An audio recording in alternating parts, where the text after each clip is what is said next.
Have you submitted an application under any previous call?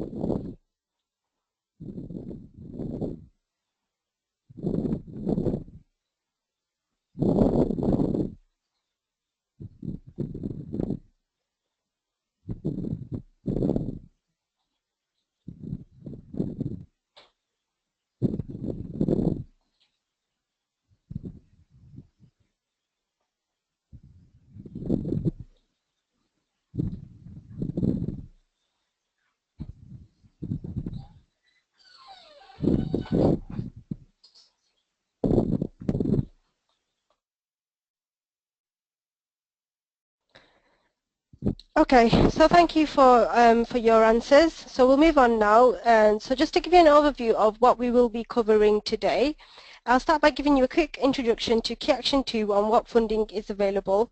And then the main focus of the session will be the application form. So we'll first talk you through what you need to do beforehand, and then we will go through the application form together, filling out certain parts, showing you how to use the distance calculator and how to validate the form. Then we will round up the key points, and then finally we'll mention the next steps and how to contact us for support in the run-up to the deadline.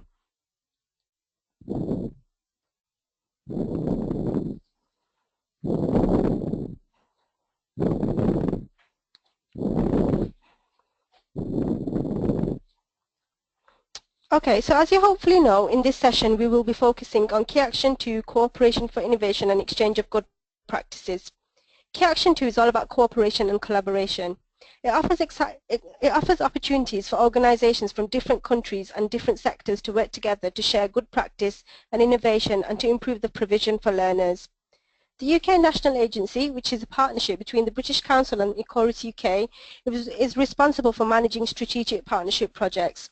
The decentralised action under Key Action 2 strategic partnerships in the field of youth are managed by the team at Eform UK.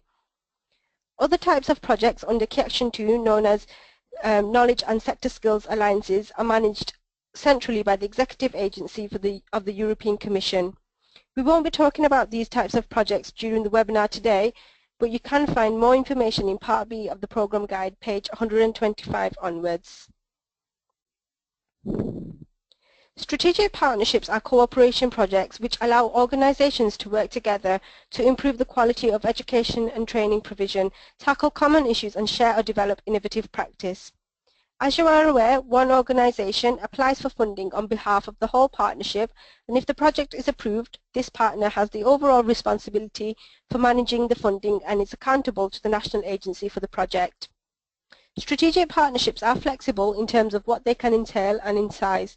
This means that there is flexibility in terms of what activities you implement, as long as your application can demonstrate that these activities are the most appropriate to achieve the overall objectives defined for the project. Projects can be one of the following two types. So the first type is strategic partnerships developing innovation. These projects are expected to develop innovative outputs and undertake intensive dissemination and exploitation activities. Strategic partnerships supporting innovation can request specific funding for intellectual outputs and multiplier events in order to support the delivery of their objectives. The second type of partnerships is strategic partnerships supporting exchange of good practices. The main objective of these types of projects is to allow organizations to develop and reinforce networks, increase their capacity to operate at a transnational level and exchange ideas, practices and methods. Depending on their objectives, projects may also develop tangible outputs and are also expected to disseminate the results of their activities in a way that is proportionate to the aims and scope of the project. These results and activities will be co-financed through the standard project management and implementation budget, and no separate funding will be available to develop intellectual outputs or multiplier events. The type of strategic partnership to be developed will need to be selected within the application form. It is therefore important to give careful consideration before applying to the type of project that is best suited to your objectives and the experience and the capacity of your partnership. Also, when preparing your project and choosing your partners, it is important to carefully consider the experience and capacity of the participating organizations. Whilst large-scale projects are supported, it is also possible to deliver smaller-scale cooperation projects. The grant will vary depending on the size and scale of the project, and I will talk more about this when we look at the budget section of the application form. There are opportunities to develop strategic partnerships focusing in one field of education and training, or to develop cross-sectoral projects. You can find more information about this on our website, but in this webinar we will focus specifically on strategic partnerships for youth. Projects focusing on youth can deliver a wide range of activities around topics such as developing, testing, implementing and promoting innovative approaches in youth work. For example, exchanging methods for the professional development of youth workers. They can also promote the empowerment, participation and the active citizenship of young people. And finally, they can also focus on promoting entrepreneurship, education and social entrepreneurship amongst young people. When devising your project activities, you may want to consult the website of Salto Youth Resources Centre. This website provides practical online tools for youth and youth working. You may wish to also look through these if, for instance, you want to check that your project idea is innovative, or if you are looking for additional ideas that could be helpful for your project. You can also refer to the examples provided in the program guide, page 111 and 279, and ensure your project idea fits with the action priorities listed on pages 107 to 110. Okay, so moving on to the objectives and priorities. It is important to link your Key Action 2 project to the overarching European priorities and show the added value of carrying out your project on a European level. When doing so, it is important to keep the general objectives of the Erasmus Plus programme in mind. And more information on this can be found in Part A of the Erasmus Plus programme guide, and as well as the following important features. So recognition and validation of skills and qualifications, for example, Europass in the field of youth. Dissemination and exploitation of project results, for example, the use of the Erasmus Plus logo, as well as the Erasmus Plus results platform, which is a requirement, a contractual requirement for Key Action 2 projects. Open access requirements for educational materials, documents and media produced through Erasmus Plus. An international dimension, i.e. cooperation with organizations from different countries. Multilingualism, by requesting funding for linguistic support for long-term learning, teaching, training activities. Equity and inclusion, for example, by facilitating the access to learners with disadvantaged backgrounds and fewer opportunities compared to their peers. And protection and safety of participants by making sure all participants are in possession of a European health insurance card, for example. In addition to these features, in order to be funded for a strategic partnership must address either at least one horizontal priority for strategic partnership, an overview of which can be found on pages 107 to 108 of the programme guide, or at least one specific priority relevant to the field of youth, which can be found on pages 108 to 110. Where a project addresses a horizontal priority, it is still important to show how the project will impact on the field of youth. In 2016, the projects addressing the horizontal priority of inclusive education, training and youth will be considered highly relevant. However, in all cases, projects will need to clearly demonstrate how the project objectives and planned activities will address the action priority or priorities selected.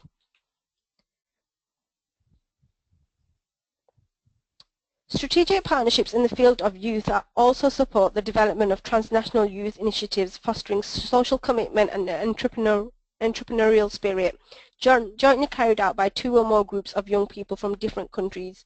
For example, these initiatives may concern the establishment of social enterprises, associations, clubs, NGOs or actions for the benefit of local communities, like support to vulnerable groups. A youth initiative is a project initiated, set up and carried out by young people themselves. It gives young people the chance to try out ideas through initiatives which give them an opportunity to be directly and actively involved in planning and carrying out a project. It is important to note that a youth initiative must be transnational and that the groups need to be from different countries. They may be supported by a coach, and this coach remains outside the youth initiative but supports the group of young people in the preparation, implementation and evaluation of their project based on the needs of the group. You can find more information about transnational youth initiatives on page 284 of the programme guide.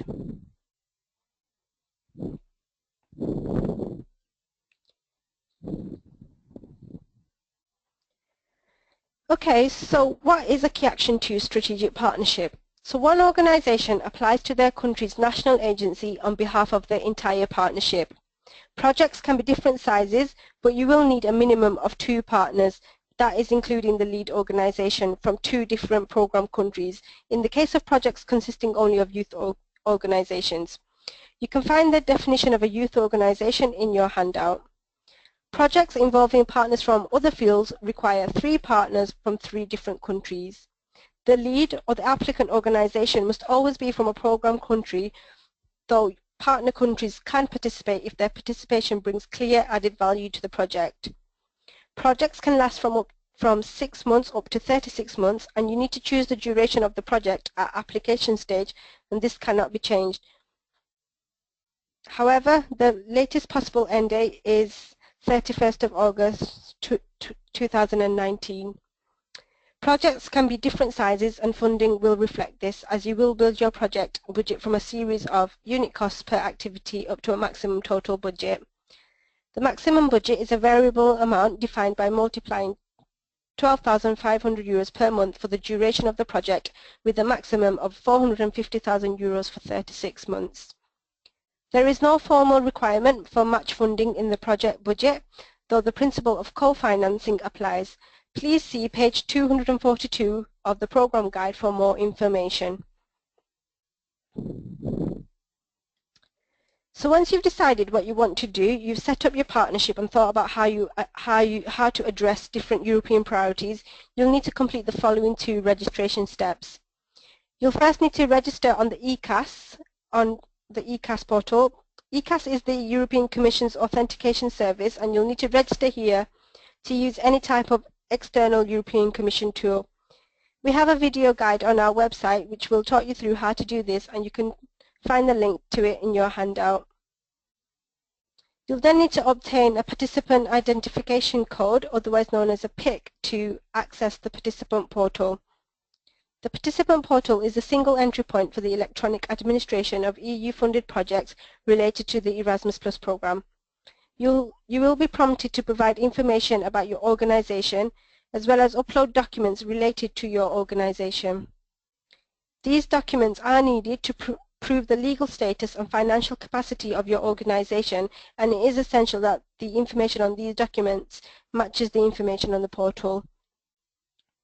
If your organisation already has a PIC, you should use that one and not create a new one. Please make sure that all the information is still up to date, and if your organisation doesn't have a PIC, please double check and you'll need to obtain one. If you are applying for a new PIC, it is important to make sure you register onto the correct participant portal, as there are different ones. The link provided in the handout is for the Education, Audiovisual, Cultural Citizenship and Volunteering portal. However, if you were just to do a search on the internet, you might come across the Research Participant portal. Again, you can find further information about the application process in Part C of the programme guide. You can also download the partner mandate templates from our website and have them filled in by your respective partners and signed by both parties. Make sure that the information such as the name of the organisation, address and legal representatives on the partner mandate is identical to the information in the application form. Otherwise, the partner mandate will not be accepted. So after brainstorming and the registration process, you can move on to the application form.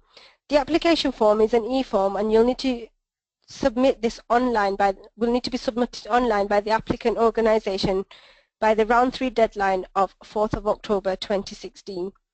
Please keep in mind that this is 11 a.m. UK time, as the deadline for applications generally is 12 a.m. Brussels time. You will need to use your PIC as well as your partner's PIC to fill out the application form. It is therefore important that the PIC information is correct, as it will be used throughout the lifetime of your project, and it is your responsibility to keep the information up to date.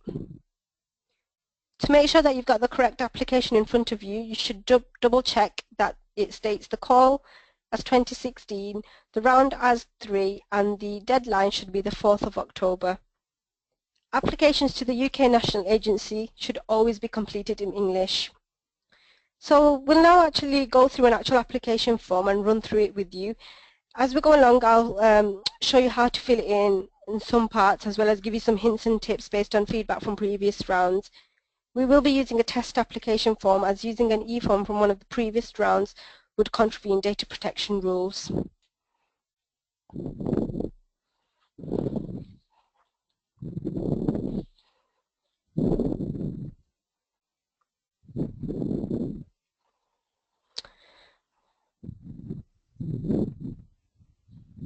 Okay, so this is the application form, which is an eform.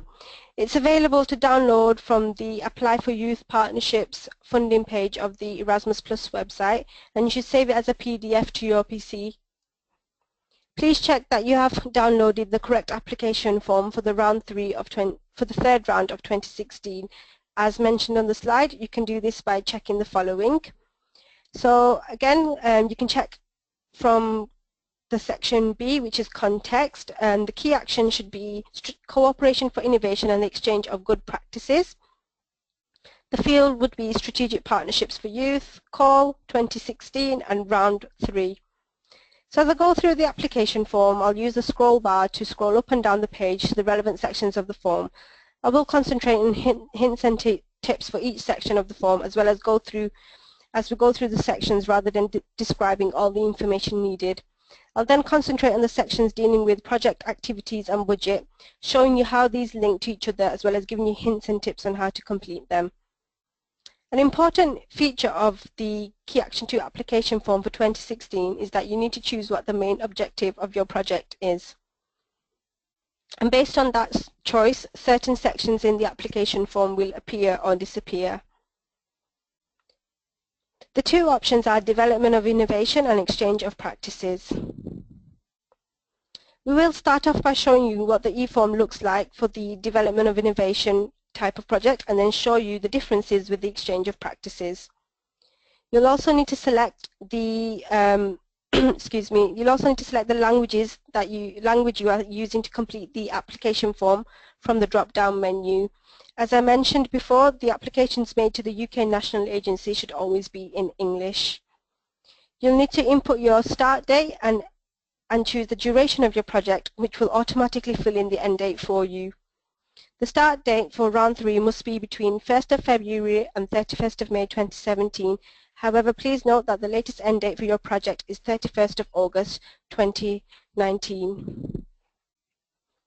Okay, so moving on to section C of the form, which is the priorities section. So here you'll need to select the most relevant horizontal or sectoral priority for your project.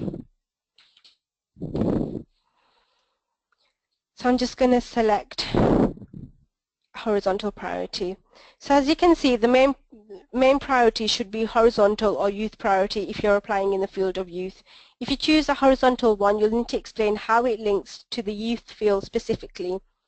If your application addresses the horizontal priority, inclusive education and training and youth, it will be considered as highly relevant. However, you'll need to make sure it is in line with the objectives of your project. You can select 2 more priorities here, and you can also select other fields in case your application has a cross-sectoral approach. So I'm just going to select a youth one. Okay. Okay, so moving on to section D, which is for the participating organization. So section D.1 is for your organization as the applicant. Section D.2 onwards are for any partner organizations that will be included in your project. Remember, when you put in your PIC and your partner's PIC numbers, the information will automatically populate for the from the information from the participant portal. Check the details, and if you notice any details are incorrect for you or your partner, they will need to be corrected in the participant portal.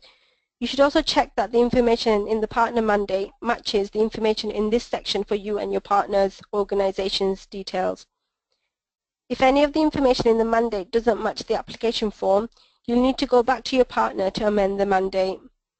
Please note that all participating organizations need to be identified in the application form, and you won't be able to add partners at a later stage. It is also important to remember that a better quality application will be specific and name staff members who will be delivering in the project and their skills. Please explain how your organization's previous experience of delivering projects or activities has built the skills and knowledge needed for the activities you propose in this application. Moreover, include details of young people your organization typically works with in terms of geographic location and any additional needs that they might have, if you feel that this information is relevant. Also, please explain how the activities proposed in this application fit into other programs or activities you deliver, as this will help the assessors understand how the proposal is innovative or complementary to other initiatives that your organization is already involved in. And finally, make sure it is clear from the description of each partner's work and expertise why they have been chosen to participate in your project. This applies to all partners, including smaller organizations which may be involved. So each page of the application form has a validate button so you can check information as you go. This will identify if any mandatory sections have been missed and any errors in the way the information has been input.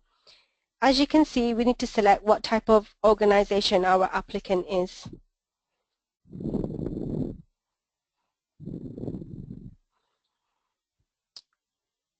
You can see that the form directs us to the next error or box where there is information missing.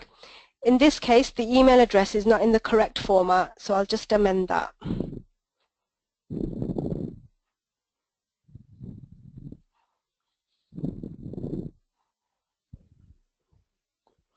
Don't want to put it all in capitals. Okay, so moving on to section E, which is the description of the project. So as well as the description of the project, your application will be of higher quality if you explain the rationale behind the project and if you can demonstrate that your project is based on a genuine needs analysis that you or one of your stakeholders or partners has done.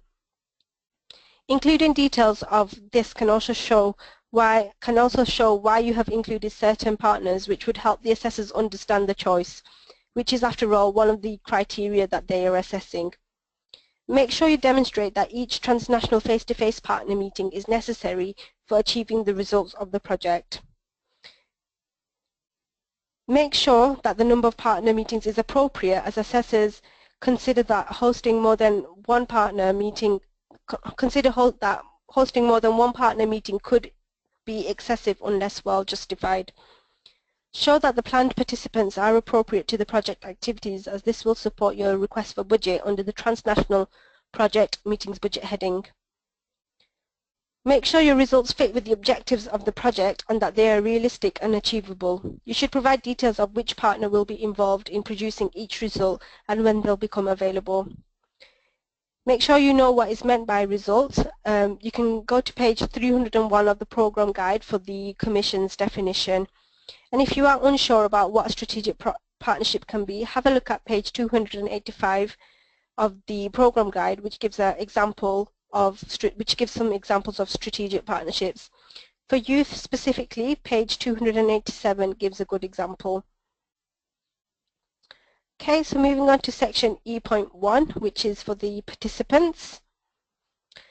Double check the definition of participants with fewer opportunities on your handout to make sure you are aware of what this covers. If your project focuses on transnational youth initiative and any of the young people designing and delivering the project have a background of fewer opportunities, you should look at page 284 of the program guide, as you can plan for a coach to support them. Remember, a coach is compulsory if under 18s are involved in the delivery of a transnational youth initiative. This is in addition to a project leader. Section F looks at the preparation. So mention any preparatory activities that will take place before the start of your project activities, including practical arrangements and also including anything you've done so far before putting in your application. But please remember that funding cannot cover any costs made before the start date of your project. Section F.1 looks at project management. In this section, give as much detail as you can. For example, when describing your monitoring activities, mention how you will coordinate activities within the partnership and how you will identify and resolve any risks within your project. The best quality projects will use qualitative and quantitative indicators of achievement in order to assess whether and to what extent the project has achieved its objectives and results, which help to demonstrate the impact of your project. If you have these, please give details in this section. List the indicators and attach numerical targets to quantitative indicators where possible, and who will analyze these. Examples of indicators include measures of skill levels attained to establish the impact of new methods on participants and measures of the quality of the results produced. Methods to measure achievement may include surveys, web analytics, and interviews. Okay, so moving on to section G, which is the implementation section. The numbering of the sections from the implementation section onwards will change depending on the sections you select to complete. You should ensure that the activities selected are relevant to the type of project you plan to deliver and to its objectives, and make sure that the relevant sections are completed. We will cover this section in more detail as it relates to the activities which will feed into the budget. It's very important to keep in mind that the data here will need to correspond to the data in the budget section, otherwise you will not be able to validate your form. As we've selected Development of Innovation in Section B, Section G.1 Intellectual Outputs will appear here. Intellectual outputs are substantial in high-quality tangible outcomes. Each intellectual output is a total result, not a process to reach a result. It can be a product such as curricular, pedagogical, and youth work materials, open educational resources, IT tools, analysis, studies, or peer learning methods. Dissemination plans or project evaluation reports are not considered as intellectual outputs. So, for instance, a general project website is not considered an output, and costs related to a website will be covered under the Project Management and Implementation heading. Under Development of Innovation projects, we would normally expect you to develop intellectual outputs. Therefore, you would select Yes from the drop-down menu to generate the relevant parts of the form, of the application form you need to complete. So I'll just select Yes. You must ensure that any intellectual outputs listed meet the eligibility criteria and clearly explain the resources that you will need to produce the planned intellectual outputs, as this will be essential to justify your budget request. If you're not planning to develop any intellectual outputs as part of your project, you should consider whether it would be more appropriate to select exchange of practices as the main objective of your project under Section B context. So I'll now show you how to complete this section to make sure that the budget section of the application form completes correctly. You'll need to include a title, a description of the intellectual output, as well as describe the prep work and methodology for the intellectual output. We recommend you include details here of the types of staff and days required to complete these outcomes to prevent potential overlap with manager and administrative staff costs, which should normally be covered under project management and implementation. In addition, if you need to use any subcontractors or purchase specialist equipment to produce the output, you'll need to make this clear in this section. To demonstrate that intellectual outputs are substantial, it may be helpful to explain how you have calculated the resources needed for each output. You'll also need to indicate when you will start and end working on the output, as well as show which languages the output will be available in and what type of media it is and which organisations will be working on it. So I'll just talk you through the information that Ruffner is about to input into the form at the moment. So the fields for output title, description and tasks and methodology are mandatory. So we're just writing test in here for the purposes of this demonstration. Ruffner will select the start and end date in a moment and the chosen languages that the output will be produced in and the format under the media heading. This is just choosing the start and end dates now. You can see that we've got the drop-down calendar for that.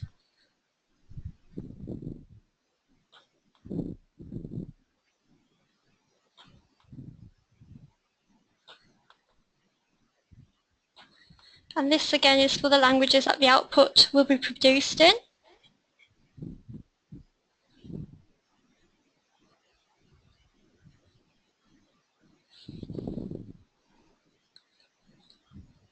And then the format of the intellectual output. Now she's going to choose which organisation will lead the production of the intellectual output and any other organisations in the partnership that will work on it.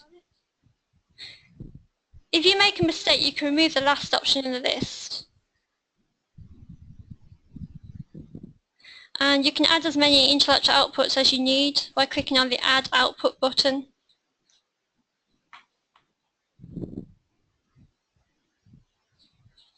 Okay, so to show you how to complete the budget section later in the eForm, Ruffner is just going to add a second intellectual output here. You'll see throughout the form there are plus and minus buttons which will allow you to add an extra line or remove the last line from an option, the way Ruffner did to remove the second language from the first intellectual output, and to add this output here. There are also the add and remove buttons if it's possible to add a whole extra activity under a particular budget heading, like Ruffner will do in a moment with the second intellectual output. Okay, so again we're just putting in the dates for this second intellectual outputs again.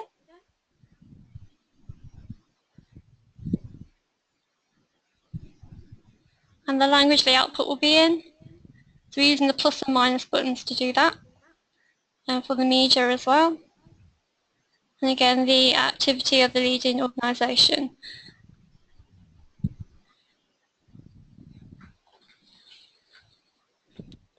Okay, thank you. So moving on to multiplier events. So multiplier events are only applicable if you plan to deliver intellectual outputs, and they must be national or transnational events aimed specifically at disseminating intellectual outputs. So if there are no intellectual outputs, there can be no multiplier events, and this question won't appear in the application form. Examples of multiplier events are national, transnational conferences, seminars and events. Training courses, webinars and meetings are not considered as multiplier events. A very important point here is that multiplier events cannot take place before an intellectual output has been at least partially developed. The main goal of the multiplier events is the dissemination of and general support for the intellectual outputs. They can be used to disseminate other project results as well, but this should never be their main purpose. Multiplier events must take place in the countries of the organisations participating in the project. They can also take place at the seat of an institution of the EU, so those are Brussels, Frankfurt, Luxembourg, Strasbourg or The Hague, even if none of the participating organisations is from Belgium, Germany, Luxembourg, France or the Netherlands. Only participants from organisations other than the beneficiary organisations can be counted in the number of individuals for the purposes of determining the grant amount. These participants can be local, i.e. from the country where the event is taking place, or international, i.e. from the other countries. If you're planning to include multiplier events, you need to select Yes from the drop-down menu to generate the multiplier events part of the application form. Okay, so now that's been generated, I'll just talk you through again the information that Ruffner is going to input into the multiplier event. So like with the intellectual outputs, you'll need to include a title and description for any multiplier event. So Ruffner's just inputting tests again for the demonstration. For the country or venue, Ruffner has put in the UK for the country that the event will take place in as the lead of the UK organisation. Okay, you also need to select the dates again that the multiplier event will take place.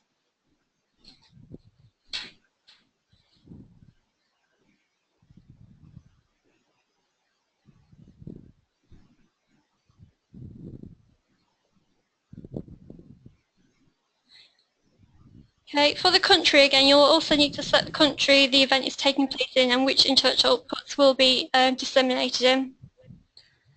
For the dates, please remember that a multiplier event should take place after an intellectual output is finished or almost finished. So as Ruffner mentioned, all multiplier events must be linked to intellectual outputs, so we've selected the first intellectual output here. You also need to select the organisations which are participating in the event. So Ruffner has selected one organisation as lead and the other as a participating organisation.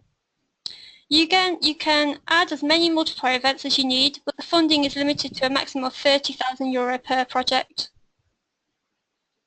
So Ruffner is just adding a second multiplier event, so we can easily show you how the budget is completed. Ruffner is just inputting tests again, and then we've got the country of venue, which is going to select now. So with this event, Ruffner is going to select Finland. This is since the organisation is based in Finland, so we choose that for the country. And then the dates again that the multiplier event is going to take place.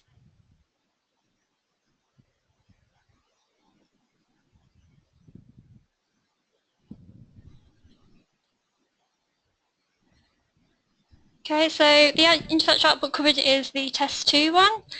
And again, just to highlight that once again, the plus and minus buttons can allow you to add and remove rows from each item under each intellectual output that you've added. Okay. Let's move on to learning, teaching, training activities. So these activities can only be included if they are clearly linked to the project objectives. For example, you might include piloting of your intellectual outputs with the appropriate target group if this involves a mobility aspect. The program guide lists eligible activities and duration. You can see these eligible activities on page 111, 114, 2 and 280 onwards. If you include learning, teaching and training activities, you should clearly explain how they support the achievement of your project objectives and whether you plan to use any EU tools such as Youth Pass or national instruments to validate the learning outcomes of the participants. We would strongly encourage you to consider using Youth Pass, which will in turn strengthen your application in respect to the quality of the tools for validating participants' learning outcomes. So some hints and tips for the implementation section is one area which some previous applicants struggle to describe well is non-formal and informal learning. These are the learning methods associated within the field of youth, therefore it is important to show that your activities will use non-formal and informal learning methods to stimulate creativity, active participation and initiative. Hopefully you all know what the terms informal and non-formal learning mean, but the Commission has given definitions in the glossary which are on pages 305 to 312, which can be found towards the end of the programme guide. Please also remember, if you are planning short-term activities within learning, teaching and training activities, the duration must be between 5 and 60 days.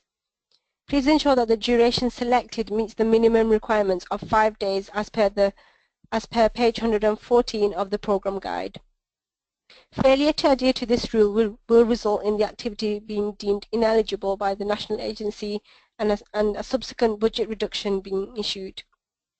For more information, please refer to the hints and tips handout for submitting a successful application. If you are planning to include learning, teaching, training activities, you need to select Yes from the drop-down menu, which again generates this part of the application form. You'll need to choose the appropriate field and the activity type and provide a detailed description. If your project is only focusing on youth, then we would expect to see activities only in the field of youth. The other fields are available as options if you're planning a cross-field project with focus on youth. It's important to explain how the activity is adding value to the project and linked to your objectives. Okay, so I'll talk you through the information for the learning, teaching, training activity as Ruffner is inputting it now. So we've chosen youth as the field. It's in the drop down there. Okay, next is the activity type. And we're going to choose blended mobility of young people. As a reminder, the program guide contains information about the different types of activities that are possible for each field, so have a look at that. When you input the number of participants, as Ruffner has there, this is the total number for this activity, which includes participants with special needs and any accompanying persons. You'll also need to input the duration, either days or months, which depends on the activity type you selected. So since Ruffner has chosen an activity type that can only have a short duration, the box for months is greyed out and can't be typed in. So just to demonstrate how this changes, Ruffner is changing the activity now to one which allows long-term durations.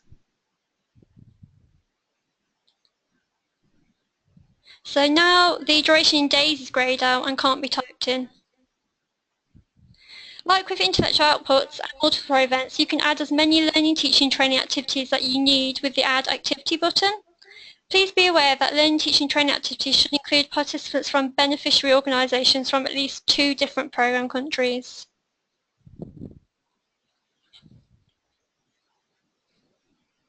Okay, so moving on to section H, which is the impact section. Please remember that impact is a very important element in Erasmus Plus projects, and you must show the importance of your proposal on your target groups and beyond, as well as on a local, regional, national and European level. Also, please be aware that at assessment stage, in case of 2 projects scoring the same, we will be looking to compare the individual scores under the impact and dissemination quality criterion. Think about any added value of realizing this project on a European level and put this in here. Plan for dissemination activities to take part throughout your project lifetime and not just at the end. Have a look at Annex 2 of the Programme Guide, which provides practical guidance on dissemination of your project. You also need to demonstrate that dissemination will reach and engage all your partners, stakeholders and wider network. Make sure it's clear that your plans for sharing results of your project do not contain disproportionate limitations to free access from the public. If you do intend to introduce any limitations, you'll need to explain and justify this here. Okay, so we're going to move on to section I, which is the budget. So just scroll past this. So this is section I. You will find more detailed guidance on how to complete the budget section in our application guidance and in part B of the programme guide. Getting the budget right is a quality criterion. Projects with a correct and duly justified budgets are more likely to score highly than those that do not. The maximum total grant available for any strategic partnerships in the field of youth is €450,000, which comes down to €12,500 per month, multiplied by a maximum duration of 36 months. However, the amount you request depends on your activities. Under round 3, you will be unable to apply for 36 months as all projects must finish by 31st of August 2019. It is important to note that the budget under all cost headings is built up on a unit cost basis per participant, except for exceptional costs and special needs support, which are budgeted for and reimbursed on the basis of actual cost. Unit costs are a set amount per participant, which is a contribution towards the cost. For some unit costs you will spend more, and for some perhaps less than the unit cost. Unit costs are used to help make the funding simpler to understand and manage. Actual or real cost, as the name suggests, you will receive funding for a proportion of the actual costs incurred. Real costs are used for the budget headings, exceptional costs and special needs support. However, you cannot always claim the full amount. For special needs support, you can claim up to 100% of the eligible costs. For exceptional costs, this is only up to 75% of the eligible costs. One exception to this is the exceptional cost for travel for outermost and overseas territories for participants in teaching, training and learning activities, which amounts up to 80% of eligible costs. All projects will have at least project management and implementation and transnational partner meeting budgets. So section I.1 is for the project management and implementation, and this is based on a unit cost. This component of the grant is a contribution towards the general project management and smaller scale project management activities such as project management, which includes planning, managing finances, coordination, communication between the partners, smaller scale learning, teaching, training materials, tools and approaches, virtual cooperation on local project activities such as classroom project work with learners, youth work activities, organisation and mentoring of embedded learning training activities, smaller scale information promotion and dissemination activities such as brochures, leaflets, website, and costs linked to the implementation of transnational youth initiatives. The amount payable is based on the duration of the strategic partnerships and the number of partners involved. €500 per month, 500 euros per month is payable as a contribution to the activities of the coordinating organisation, and €250 per month for each participating organisation, up to a maximum total of 2,750 per month. You will note that in the case of projects involving more than 10 participating organisations, this component of the grant will be limited to the equivalent payable for 10 participating organisations, which is 1 coordinator and 9 partners. Otherwise, this would be over the maximum. As you can see, this section of the form is automatically completed based on the number of organisations that were included in section D in the beginning of the application form. So the next section is I.2, which is for transnational project meetings. Oops, seems to have disappeared. There we go. Okay. So this component of the grant is a contribution to travel and subsistence costs for meetings hosted by the participating organisations. You'll need to click on the plus button to create a line for each of the partners. Costs are based on 3 distance bands. You'll need to use the distance band to fill this out. A link to this is provided in the guidance to applicants. The distance is from cities and towns, so choose the nearest one to your head office and the head office of your partners. The band that comes up is the band which you will need to import into the application form. This will then automatically populate with the unit cost, and this cost is a contribution towards the return journey costs. Please ensure that you put the right band, as this will be checked at the assessment, and if it's incorrect could affect the quality of your application. Okay, so Ruffner is inputting the information about the partner meetings that each organisation will attend now. You should bear in mind that if you say you are having 5 partner meetings hosted by each partner, then you will complete the section with 4 partner meetings each rather than 5, as each partner will host 1 meeting and will have attended 4 meetings. This sounds obvious, but again, this is a common mistake and could affect the quality of the application.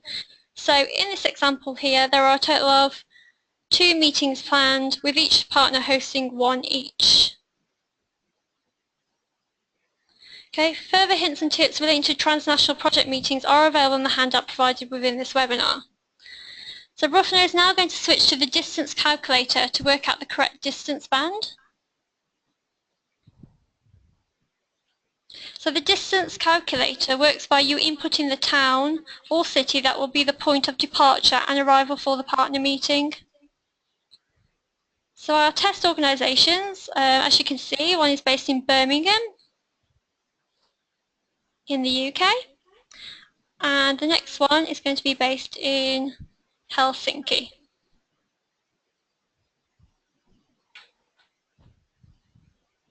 As you can see, as Ruffner starts to type the name of the location, the distance calculator suggests location. So clicking the calculate button after this then provides the distance in kilometres, and it is this number which dictates which distance band you need to select. Okay, so the distance band here is 1844. So Ruffner will now switch back and to input the application form to input this information. So she selected 100 to 199 kilometres. And then after inputting the information about the organisations, numbers of meetings and participants and the distance band, the amounts per participant and in total will automatically generate, as you can see here. Okay, so just moving on now to section I.3. Just bear with us for a moment.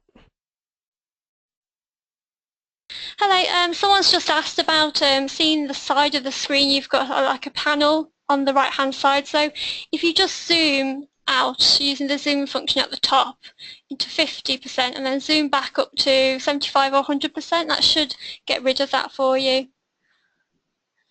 If not, just make the page a full page and you should be able to see the whole of the application form there. So I hope that helps. Any queries, just send it to us on the questions. Thank you.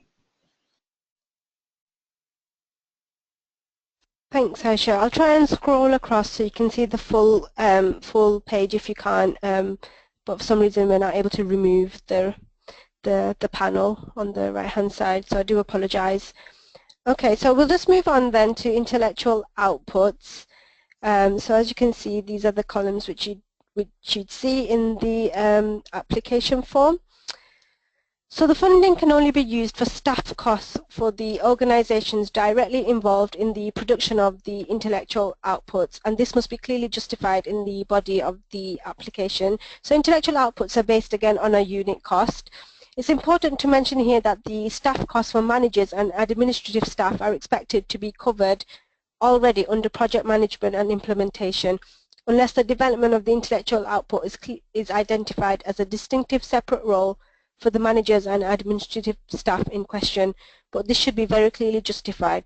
If not, these costs will be caught. So as mentioned previously, hints and tips relating to the intellectual outputs are available in the handout provided within the webinar. But for further details, you can also refer to page 119 of the 2016 programme guide. Okay, so Ruffner will now add the budget information for the 2 intellectual outputs that we created earlier in the application form.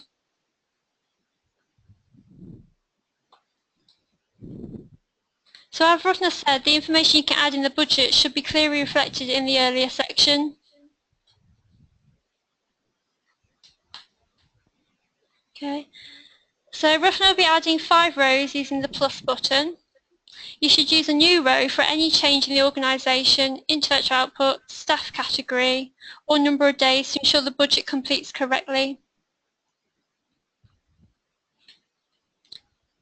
Okay, so she's just selecting output 1 there. Okay. And then the category of staff. Okay.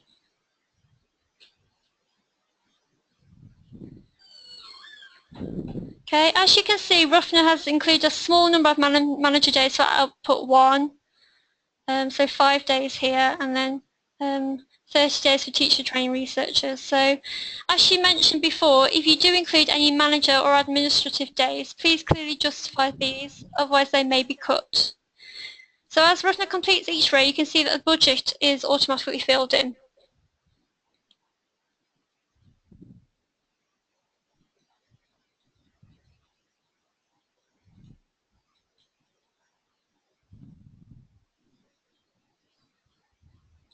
So the cost generated by the category of staff and the number of days should be clearly linked to the description of the intellectual outputs in section G above in the application form.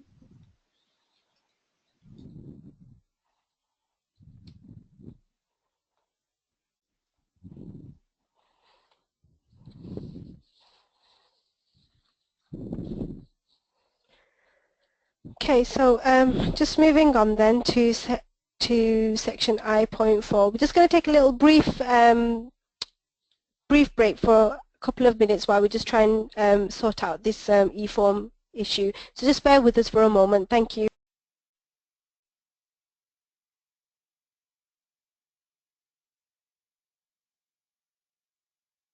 Okay, sorry about that, everybody. Hopefully now you can see the full eForm, so we do apologise about that.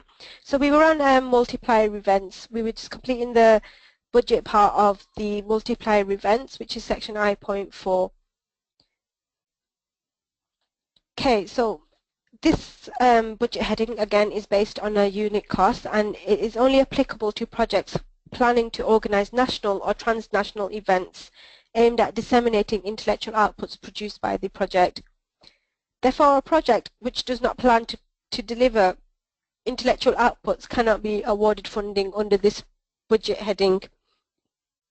Please be aware that the cost for travel and subsistence of the representatives of the participating organisations are not included in this. It's important to note as well that only participants from organisations other than the beneficiary organisations can be counted in the number of individuals for the purposes of determining the grant amount. These participants can be local, meaning from the country where the event is taking place, or international, so from other countries.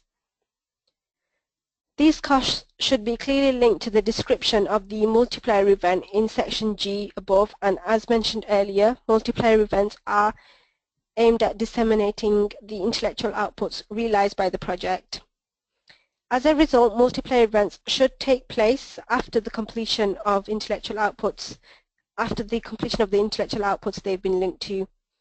Any multiplayer events that do not specifically relate to the intellectual outputs they are linked to will be deemed ineligible, and as a result, a budget reduction will be made by the national agency. The costs are calculated on a unit cost basis up to a maximum of €30,000 per project. Okay, so Ruffner will now add the budget information for the 2 multiplier events. So once again, it's important to use a different row based on the information that you're entering. So for multiplier events, you should use a different row for any change in the organisation and the multiplier event. You don't need to use a different row for local and international participants as long as the organisation and multiplier event are the same. So as you can see, Ruffner has used 1 row for my organisation and 2 rows for KEMO, since KEMO will be including participants in both multiplier events. This is also why KEMO has international participants for E1, since this multiplier event will be based in the UK and their participants will be from Finland.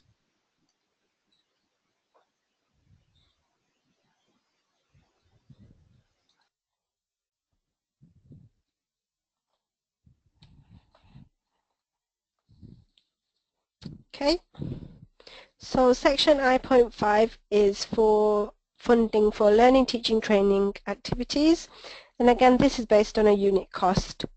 Funding should only be requested under these budget headings where your project intends to deliver transnational training, teaching or learning activities within the strategic partnership. The added value of these mobility activities needs to be addressed in the body of the application form, and there are a few subheadings under this section. So the first one is travel.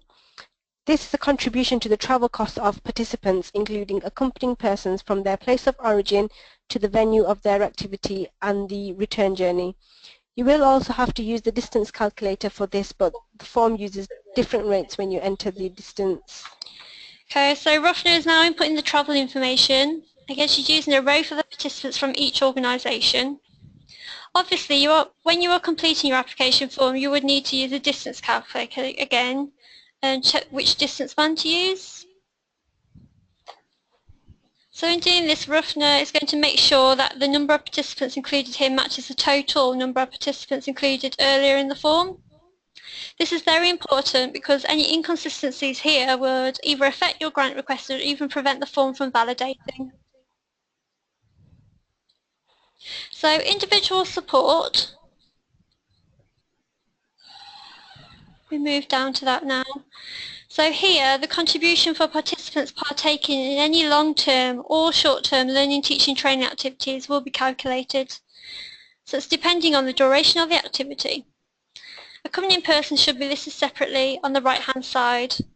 So you can see there we've got number of participants and then number of accompanying persons.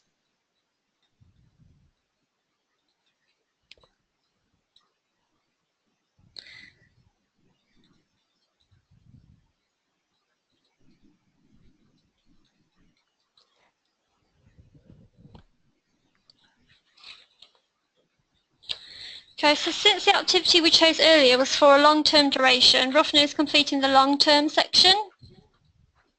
The form will not allow you to add a short-term activity under the long-term section, so if you're trying to complete the long-term section and no learning, teaching, training activities are available for you to choose, you should check the earlier section of the form to make sure you selected the correct activity and input the correct duration in the correct box. So once again, Ruffner has made sure that the number of participants and accompanying person will match the information in the earlier section of the form. So selected the organisation type and the activity number, which again are long term, and then the destination country.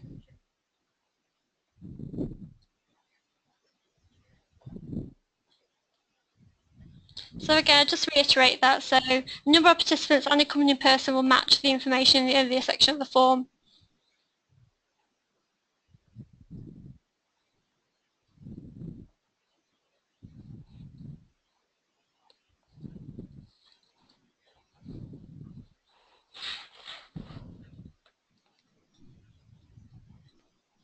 Okay, so we'll move on to linguistic support. This is a contribution to costs associated with language support. Linguistic support can be offered to participants to improve their knowledge of the language of the host country in order to support their active participation. Any costs requested under this budget heading must be clearly justified within the body of the application. The application won't allow you to request linguistic support if you don't have learning, teaching, training activity that meets the minimum duration.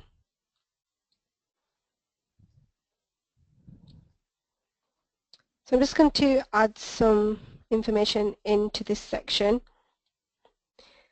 So I'm just selecting my organization for the first row and then test KMO for the second row, just to show you how this part of the form generates.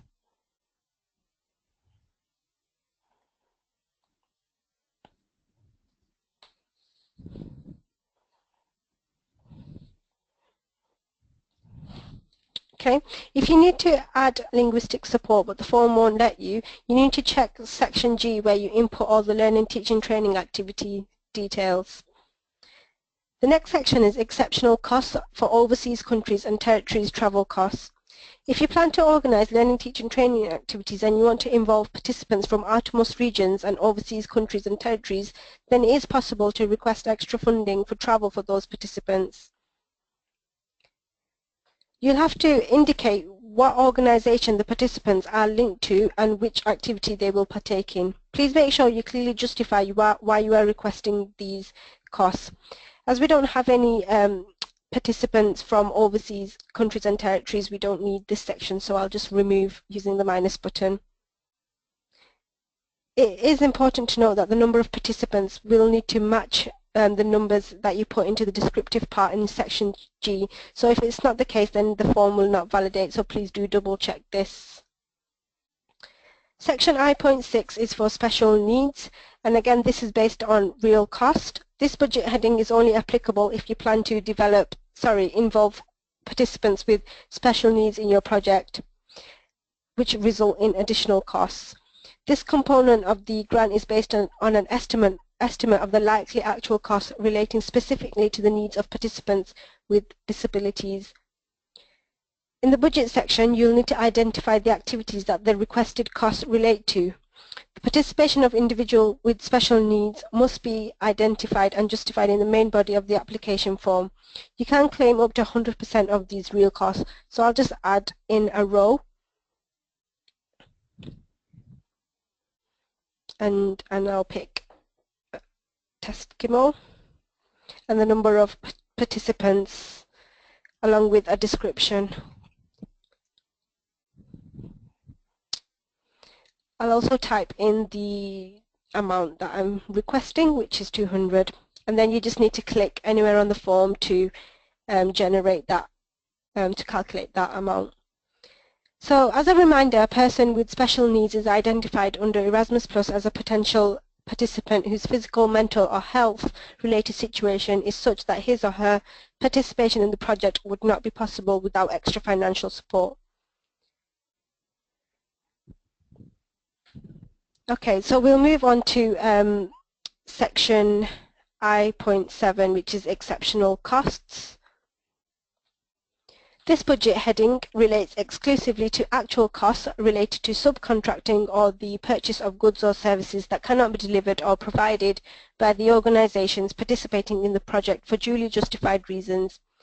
Any costs requested under this heading must be clearly justified within the application, as I've mentioned earlier. Where such costs are justified, 75% of the eligible costs will be payable up to a maximum of €50,000 per project. As mentioned before, exceptional costs related to travel of participants from outermost regions and overseas countries and territories will fall under category 1.5.4 above. We have had previous applicants budgeting for visa costs for partners, staff and participants under this category. However, visa costs are not considered exceptional costs and under this specific key action. If they are for staff members of the participating organizations, they should be covered under project management and implementation. If they are for participants attending a multiplier event, then they should come under that category. If participants in learning, teaching and training activities need a visa, you'll need to absorb this in the costs associated with these activities.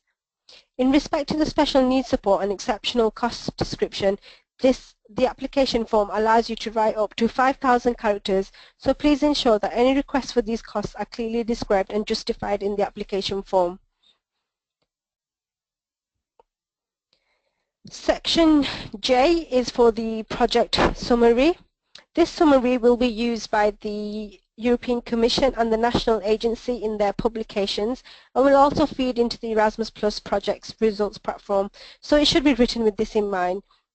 It should be written in clear, plain English, avoiding any technical or sector-specific jargon to ensure that it can be understood by the general public. Section J.1 is for the summary of participating organizations, and then section J.2 is a summary of the budget, and the project total grant is the section J2.1. So in these sections which I've just mentioned, check that the information is absolutely correct. So in case it's not, you can make amendments in the earlier sections.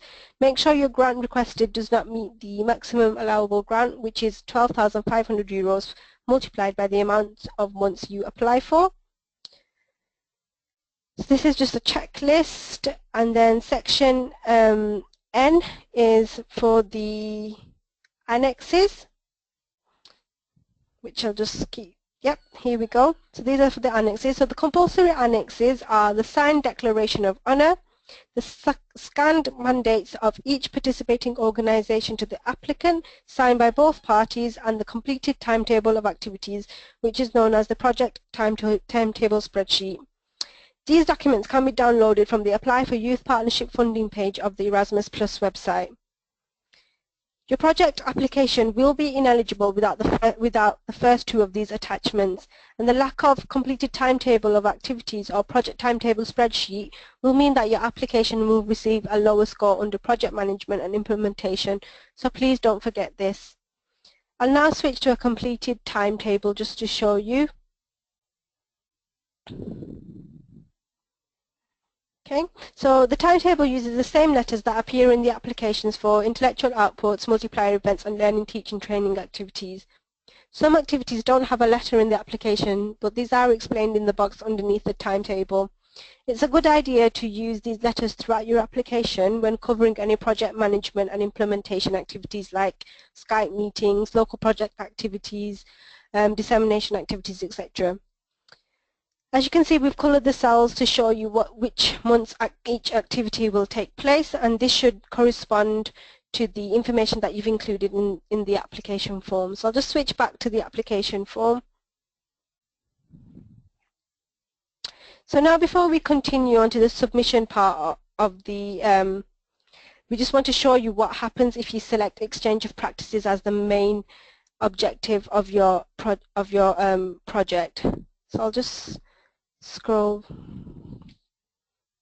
back up to section B.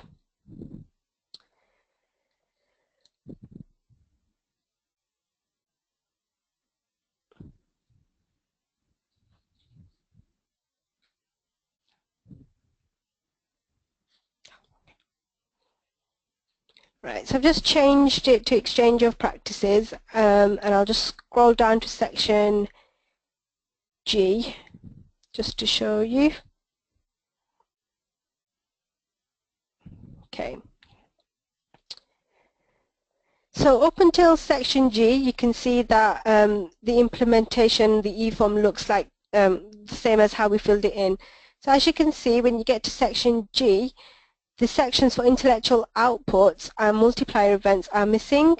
The application form jumps straight to learning, teaching, training activities, and the numbering is therefore slightly different. The sections in the budget also disappear, so I'll just scroll down to show you that as well. Just keep scrolling down. See, okay, so you can see here that the sections for intellectual outputs and multiplier events are missing. Okay.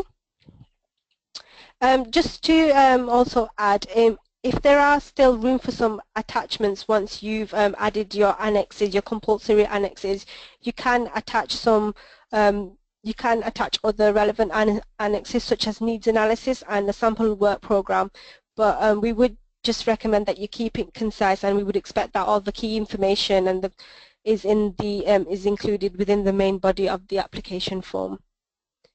Okay, so we'll just move on now to the submission part, which is section O.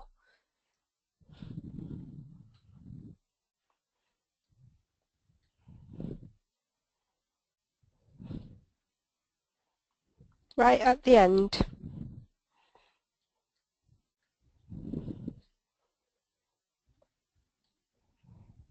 Okay, here we go. So some final hints and tips on the submission process. So validate as you go along after completing the application form. So you can see you'll be taken to any sections that are incorrect or have been missed, and these will need to be resolved before you can submit the form. So we just need to include some information for our project summary.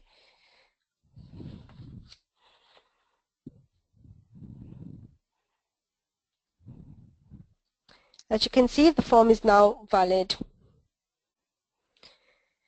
Also, just to remind you, please make sure that you refer to section K, the checklist, and read the data protection notice. Ensure you're connected to the internet when you submit, and save the final completed version of your application form to your PC in case of any submission issues. Now please note that the deadline mentioned in the form is Brussels time, and the form needs to be submitted online by 11 a.m. UK time on Tuesday, the 4th of October 2016. We would advise you to leave plenty of time in completing your application form and then submitting it online before the deadline in case of any unexpected technical difficulties. So I'll now switch back to the presentation, and we've got a little poll for you just to complete.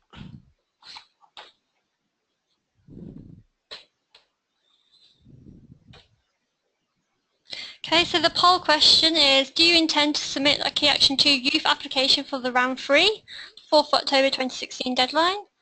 So we've got everyone who's actually applied now. Okay, and everyone said yes, which is wonderful. Thank you for doing that for us.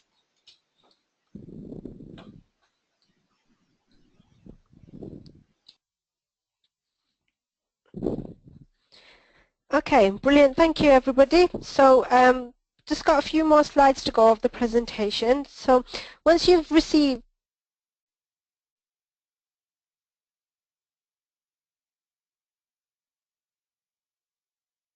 Okay, everybody should be able to hear me now. Yep, so we're back to the presentation now, and I'll just go through the last few slides. So once we've received your application, we will check the eligibility of your application, and your application will not go forward to assessment if your start and end date, as well as the project duration, are not in line with the criteria specified in the program guide, page 113. Your budget contribution requested from Erasmus Plus is more than the maximum. You do not have a minimum of a number of program country partners, and you submitted your application after 11 a.m. UK time on 4th of October 2016. As part of the assessment process, the national agency will also check that the requested budget is in line with the funding rules set out in Part B of the program guide. If these rules are not respected, your requested budget may be reduced on assessment. Please make sure that you read the program guide and the national agency guidance available on our website carefully for further details on the eligibility requirements before you submit your application.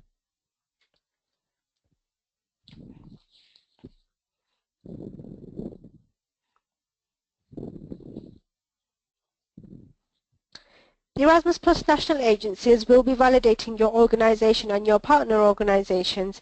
However, this is a separate process and not linked to the assessment of your application.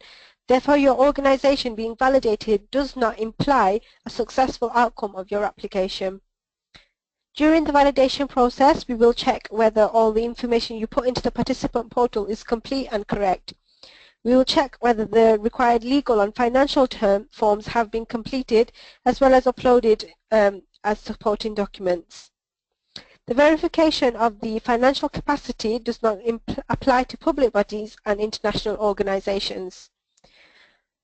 In case of EU grant requests submitted by other types of organisations and not exceeding €60,000, you must provide a declaration on their honour certifying that you have the financial capacity to implement the project. This declaration of honour constitutes a specific section of the application form. In case of EU grant requests submitted by other types of project, sorry, just bear with us for a moment, do apologise. Okay, sorry about that, everyone. So yeah, where was I? Okay, so in cases of EU grants submitted by other types of organisations and exceeding €60,000, you must submit your organisation's most recent profit and loss account of the balance sheet. For entities which cannot provide the above documents because they are newly created, a financial declaration or an insurance declaration stating the applicant's professional risks may replace the above documents. Please note, organisations that are not validated may not be able to take part in Erasmus Plus funded projects. You or your partners not being able to provide the correct or complete documents can cause significant delays to the contracting process and can even result in the NA withdrawing its offer of funding. Therefore, please ensure you are clear about the requirements and communicate these to your partners as early as possible.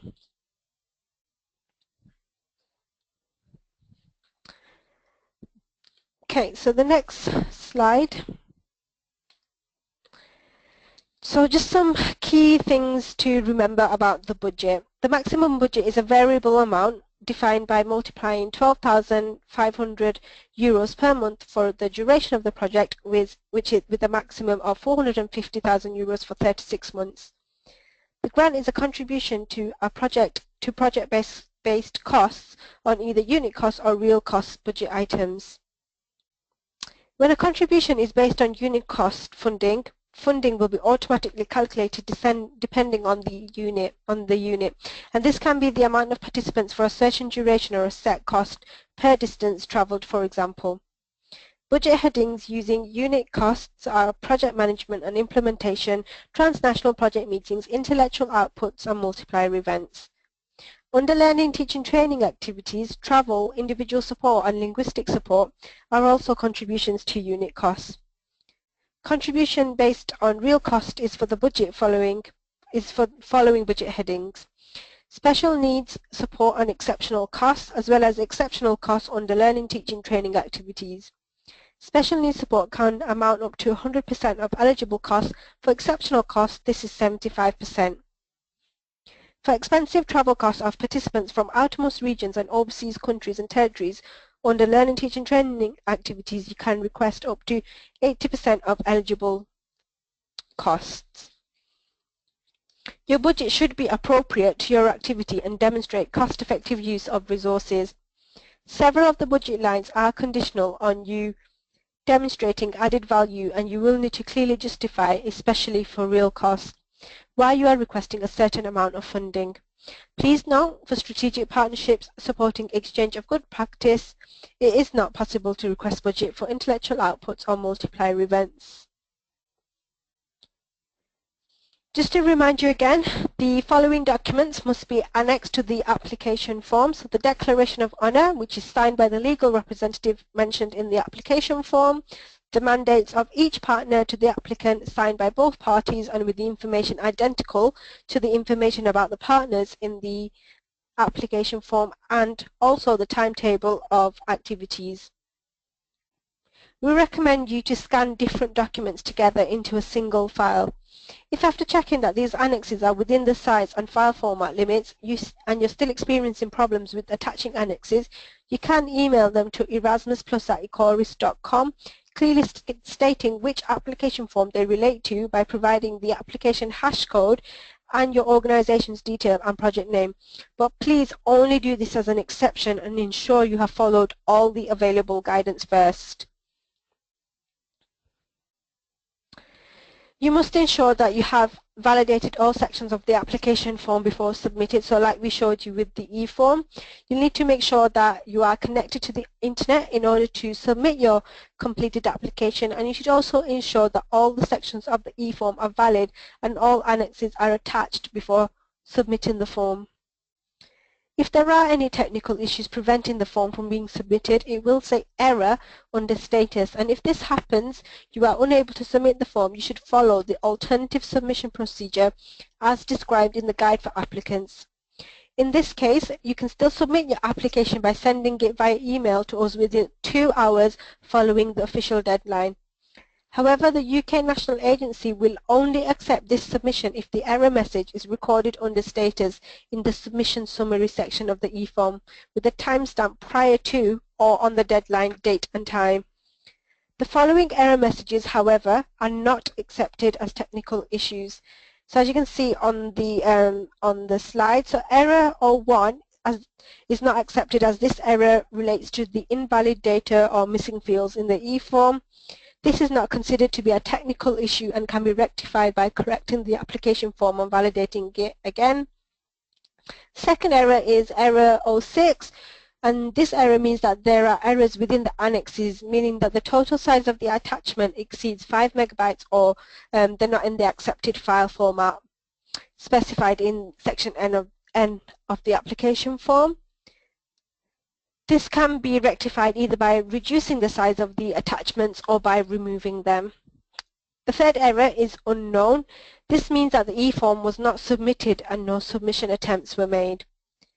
The next error is local 01, and in order to submit the eForm, you must click the appropriate options in the yellow security warning bar at the top of the eForm. And lastly, local 02. If you get this error message, in order to submit the eForm, you need to check your internet connection and try to submit the form again, or try again with a different network connection.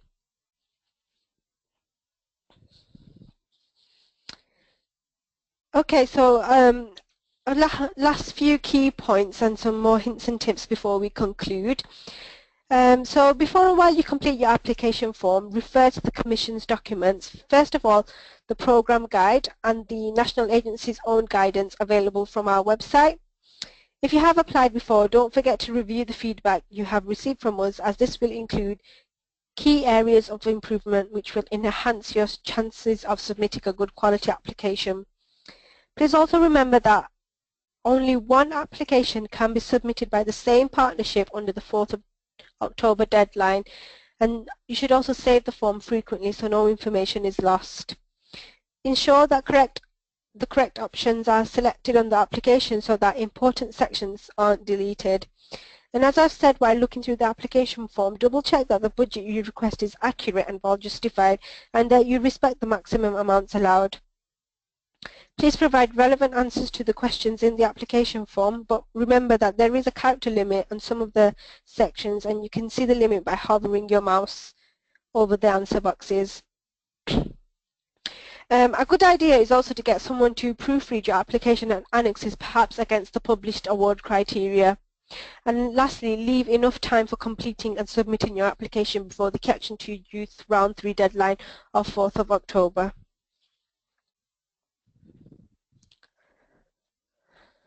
Okay, so to conclude, I'd like to remind you of the support the UK National Agency will be offering to the run-up of the 4th of October deadline for applicants to be submitted under Key Action 2 Youth. Recording of this webinar will be sent to you in the next couple of days. After this webinar, you'll be redirected to our feedback form. Please do fill this out, as we aim to continuously improve these webinars and have taken previous feedback on board when creating the webinars for this round. A detailed guide for applicants on how to fill out the application form is available on our website, and if you haven't already done so, please do sign up to our newsletter, as this provides all the most up-to-date information about the call and about the Erasmus Plus programme. On our website you can also find other key documents, for example the timetable of activities, so we do recommend you have a look at those. We recommend that you have a look at the assessment criteria listed in the guide for assessors, as this will give you an indication of what the assessors are looking for in your project applications. We also have a helpline, and our team is available to answer your questions about your Key Action 2 Youth application. So thank you all for your attention and participation, and we do apologize for some of the technical difficulties that we had today. We'll be around for the next couple of minutes to answer any final questions, and if there are any more that come up, please contact us via the erasmusplus@ecoris.com email address or the number you can see on the screen. As said, our team is also available every day from Monday to Friday to answer any queries you might have via the Erasmus Plus ecoris.com inbox or our helpline. You can see the number on the screen, and you can also find it in your handout as well. If there are any questions we haven't managed to answer during this session this afternoon, we will get back to you by email afterwards. Do also keep an eye on the Erasmus Plus website for news and further guidance. And we hope that you found this session useful today, and we wish you all the luck with all your future applications. Thank you.